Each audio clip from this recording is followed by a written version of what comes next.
Assalamualaikum warahmatullahi wabarakatuh. Waalaikumsalam warahmatullahi wabarakatuh. Baiklah, kami dari kelompok 3 yang beranggotakan saya sendiri Winda Smayanti, Itfina Sintia, dan Sonia Dwi Permata Putri. Dengan mata kuliah pembelajaran tematik terpadu. Di sini kami akan membahas tentang diagram model pembelajaran tematik, pemetaan konsep-konsep yang berhubungan inter dan antar bidang studi di SD, dan kekuatan dan kelemahan dari model pembelajaran tematik.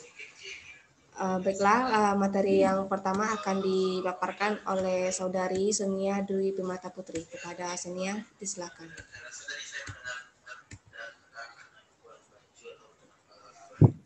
Baiklah, terima kasih moderator. Materi yang pertama yaitu diagram model pembelajaran tematik. Diagram ini ada 3. Yang pertama diagram model connected atau keterhubungan. Yang kedua diagram model webbing atau jaring laba-laba.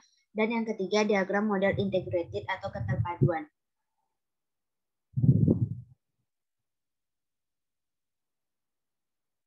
Yang pertama kita akan membahas tentang diagram model connected atau keterhubungan.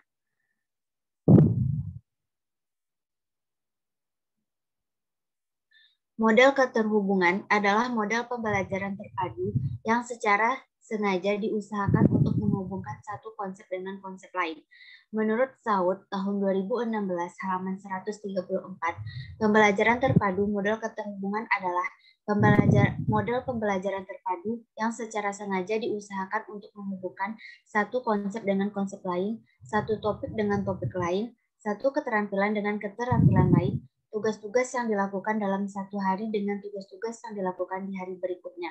Bahkan, ide-ide yang dipelajari dalam satu semester dengan ide-ide yang akan dipelajari pada semester berikutnya di dalam satu mata pelajaran. Teman-teman bisa melihat bentuk diagram peta konektif pada PPT kelompok kami.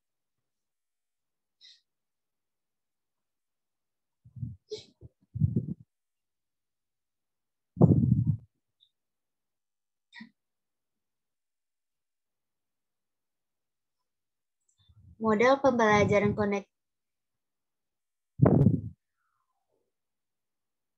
Model pembelajaran connected ini adalah model pembelajaran terpadu yang menggunakan pendekatan tematik. Pendekatan ini dimulai dengan menentukan tema yang kemudian dikembangkan menjadi subtema dengan memperhatikan kelebihan tema tersebut dengan mata pelajaran yang terkait.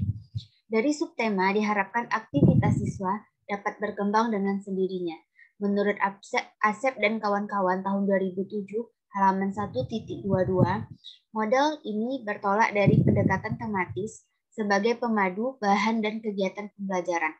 Dalam hubungan ini, tema dapat mengikat kegiatan pembelajaran baik dalam mata pelajaran maupun lintas mata pelajaran.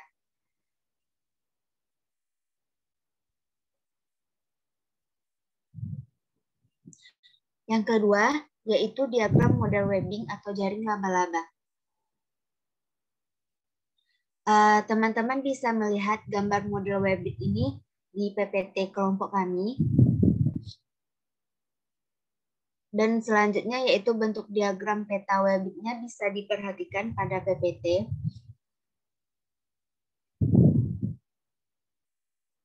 Yang ketiga yaitu diagram model integrated atau keterpaduan.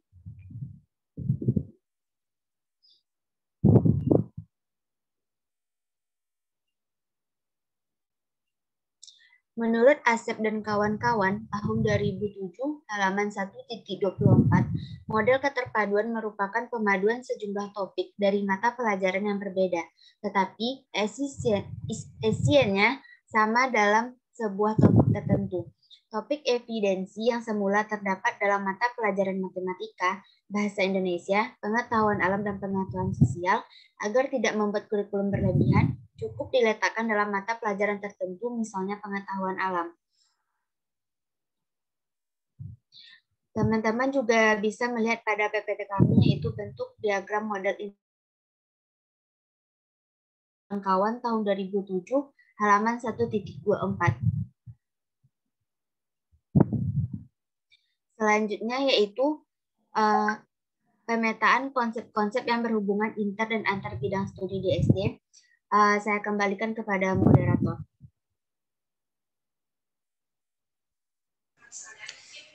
Baiklah, terima kasih kepada Saudari Sonia.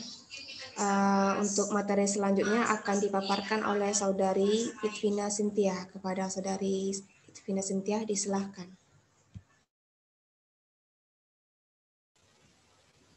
Terima kasih sebelumnya kepada moderator. Baiklah, saya akan membacakan tentang pemetaan konsep-konsep yang berhubungan inter dan antar bidang studi di SD. Yang pertama itu model connected. Pada kelas 5, yaitu sahabat, ini masih menggunakan KTSP Bahasa Indonesia. Nah, teman-teman bisa melihat di PPT kami. Di PPT kami ini ada terdapat bentuk pemetaan dari model connected.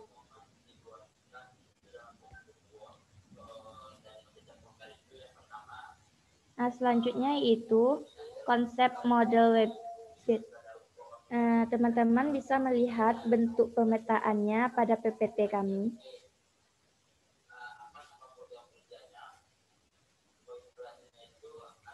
Yang ketiga yaitu model integrated.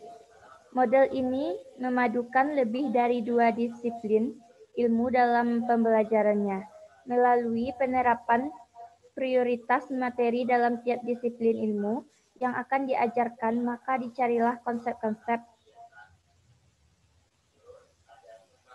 keterampilan atau sikap yang hendak dicapai dengan tumpang tindih.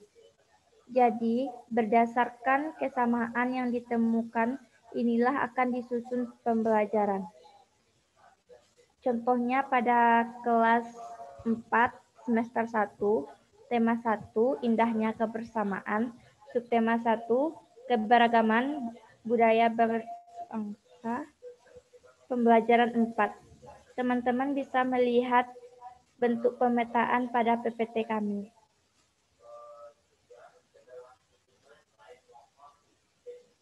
Selanjutnya, kekuatan dan kelemahan dari model pembelajaran tematik yang dikembangkan.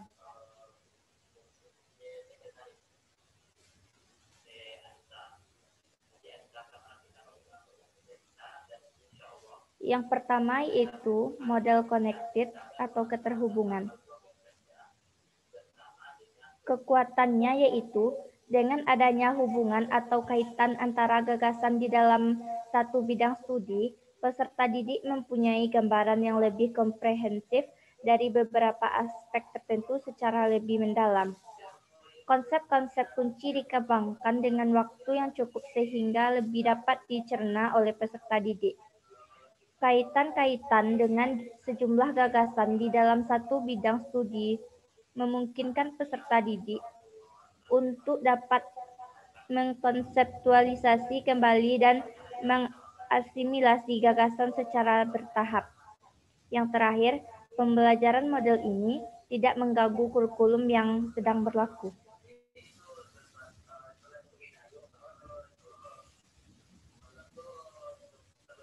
Kelemahan model connected, yaitu berbagai mata pembelajaran di dalam model ini tetap terpisah dan nampak tidak terkait, walaupun hubungan disebut secara eksplisit antara mata pembelajaran atau interdisiplin. Guru tidak didorong untuk bekerja secara bersama-sama, sehingga isi pembelajaran tetap terfokus tanpa merentangkan konsep-konsep dan ide-ide antara mata pembelajaran. Usaha-usaha yang terkonsentrasi untuk mengintegrasikan ide-ide dalam suatu mata pembelajaran dapat mengabaikan kesempatan untuk mengembangkan hubungan yang lebih global dengan mata pembelajaran lainnya.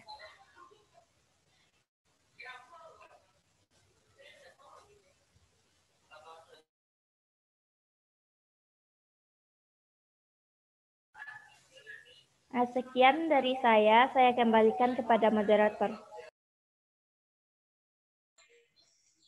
Baiklah, terima kasih kepada Saudari Itvina Cynthia yang telah memaparkan materi tadi. Selanjutnya saya akan memaparkan materi tentang model Webbit atau jaring laba-laba. Yang mana kekuatan dari model ini yaitu yang pertama adanya faktor motivasional yang dihasilkan dari menyeleksi tema yang sangat diminati. Yang kedua, relatif lebih mudah dilakukan guru yang belum berpengalaman. Yang ketiga, mempermudah perencanaan kerja tim untuk mengembangkan tema ke dalam semua bidang isi pelajaran. Dan kelemahannya yaitu langkah yang sulit dalam pembelajaran terpadu model jaring laba-laba adalah menyeleksi tema. Kemudian adanya kecenderungan merumuskan suatu tema yang dangkal, sehingga hal ini hanya berguna secara artifisial dalam perencanaan kurikulum. Kemudian yang terakhir, dalam pembelajaran, guru lebih fokus pada kegiatan daripada pengembangan konsep. Selanjutnya, model integrated atau keterpaduan. Yang mana kekuatan dari model ini yaitu yang pertama, memudahkan siswa untuk mengarahkan keterkaitan dan keterhubungan di antara berbagai mata pelajaran. Yang kedua, memungkinkan pemahaman antar mata pelajaran dan memberikan penghargaan terhadap pengetahuan dan keahlian. Yang ketiga, mampu membangun motivasi. Adapun kelemahan dari model ini yaitu yang pertama, model yang sangat sulit diterapkan secara penuh. Kemudian model ini menghendaki guru yang terampil, percaya diri, dan menguasai konsep, sikap, dan keterampilan yang sangat diprioritaskan. Dan model ini menghendaki tim antar mata pelajaran yang terkadang sulit dilakukan, baik dalam perencanaan maupun pelaksanaan. Jadi itu materi yang kami paparkan. Terima kasih telah menonton video ini. Kalau ada salah-salah kata, kami dari kelompok mohon maaf. Saya akhiri dengan membaca wassalamualaikum warahmatullahi wabarakatuh. Waalaikumsalam warahmatullahi wabarakatuh.